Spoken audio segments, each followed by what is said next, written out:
नमस्कारम। इस वीडियो के माध्यम से हम रॉबिन शर्मा द्वारा लिखित who will cry when you die पुस्तक का अध्ययन कर रहे हैं। आप लगातार पिछले 4 वीडियो में इस पुस्तक के 30 से अधिक लेसन्स को समझ चुके हैं। आइए हम इस पुस्तक के बहुत ही ज़रूरी और जीवन में प्रैक्टिकल करने योग्य नए टिप्स को समझते हैं। वीडियो में आप खो जाएं उससे पहले मैं आपसे निवेदन करना चाहूँगा कि आप हमारे चैनल पर अगर नए हैं तो प्लीज़ इसको सब्सक्राइब करें, लाइक करें, शेयर करें और इस वीडियो को पूरा देखें। जी हाँ, who will cry when you die. मरने से पहले जीने का हुनर सीख लें। इस पुस्तक में वस्तुतः जीने के लिए लाइफ लेसन्स हैं। कबीरा जब हम पैदा हुए जग हंसा हम रोए, ऐसी करनी कर चलो हम हंसें जग रोए। हमारे जाने पर संसार में कोई तो रोए और हम हंसते हंसते संसार को छोड़ सकें। जी हाँ, शुरू करते हैं अपनी बात। जीवन को प्रभावशाली बनाने के लिए हमें अपनी परेशानियों की सूची बनानी होगी। कैटरिंग चार्ल्स नाम के विचारक कहते हैं, यदि हम अपनी समस्या की व्याख्या सही तरीके से कर सकें तो उसका आधा हल तो उसी समय मिल जाएगा। हमारा दिमाग हमारा सबसे अच्छा दोस्त है और हमारा सबसे बुरा दुश्मन भी है। मन एक ऐसा जीव है, आश्चर्यजनक रूप से आप जिस बात को याद रखना चाहते हैं वह उसे भूल जाता है और जिसे आप भूलना चाहते हैं मन अक्सर उसे याद रखता है। आप जैसे ही अपनी परेशानियों को लिखेंगे तो आप देखेंगे कि परेशानियों के समाधान आपको मिलने लगेंगे और आधी परेशानियां तो लिखते लिखते दूर हो जाएंगी।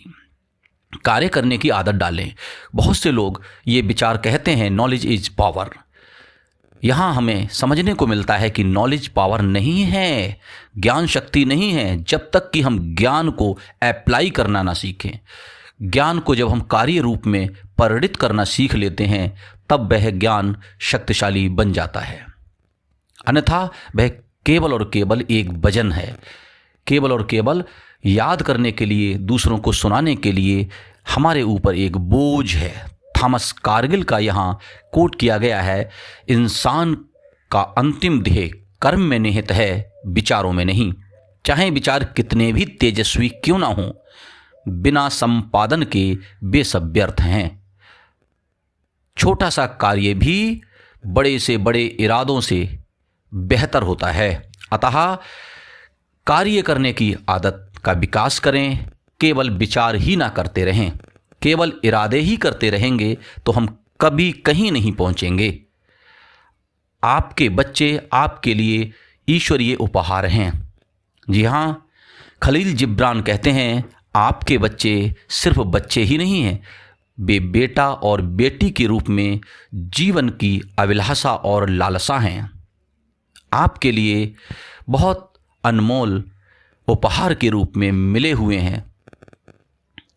एक बार एक युवक के लिए जिसका छोटा बच्चा था, फादर्स डे पर उसके बच्चे ने एक बार एक पिता के लिए उसके बेटे ने एक पत्र दिया फादर्स डे पर, और उस पत्र के ऊपर उसका नन्हा सा हाथ छपा हुआ था और अंदर उसमें फ़ोटो रखा हुआ था। उसने अपने फ़ोटो के साथ में कुछ पंक्तियाँ लिखी थीं जो इस प्रकार हैं, पापा आप कभी कभी हताश हो जाते हैं क्योंकि मैं छोटा हूँ। आपको देखना चाहिए मैं हर दिन थोड़ा थोड़ा बड़ा हो रहा हूँ और एक दिन पूरा बड़ा हो जाऊँगा और आपकी सहायता अवश्य करूँगा। बच्चे कब बड़े हो जाते हैं हमें पता ही नहीं चलता। हम कई बार उनकी परवरिश को लेकर चिंतित होते हैं और परवरिश की चिंताएं करते करते उनकी परवरिश पूरी हो जाती है, हम तब तक महसूस ही नहीं कर पाते। तो यह ईश्वर की एक हमको उपहार रूप में मिले हुए संतानें हैं, तो हमें इन संतानों की केयर करें, रास्ते का लुत्फ़ लीजिए। कई बार हम ऐसे वाहन से चलते हैं कि हम रास्ते का आनंद लीजिए, न कि आप मंजिल के आनंद की लालसा में रास्ते का पुरस्कार भी भूल जाएं। Goodness is a reward in it self. अच्छाई अपने आप में एक पुरस्कार है।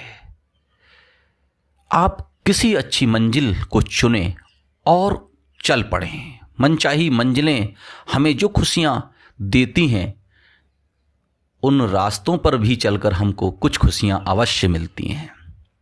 इमर्सन ने कहा है कि किसी कार्य को अच्छी तरह से करने का पुरस्कार उसे संपूर्णता में करने में है। अर्थात हम किसी मंजिल की ओर जब बढ़ रहे हैं तो उसके छोटे छोटे जो रास्ते हैं, जो खंड रूप में कार्य है, उसे संपूर्णता के साथ करते चलें। बड़े परिवर्तन के लिए परिवर्तन से पहले जागरूकता आती है। यदि आप अपने व्यवहार में कुछ परिवर्तन करना चाहते हैं तो पहले आपको जागरूक बनना होगा।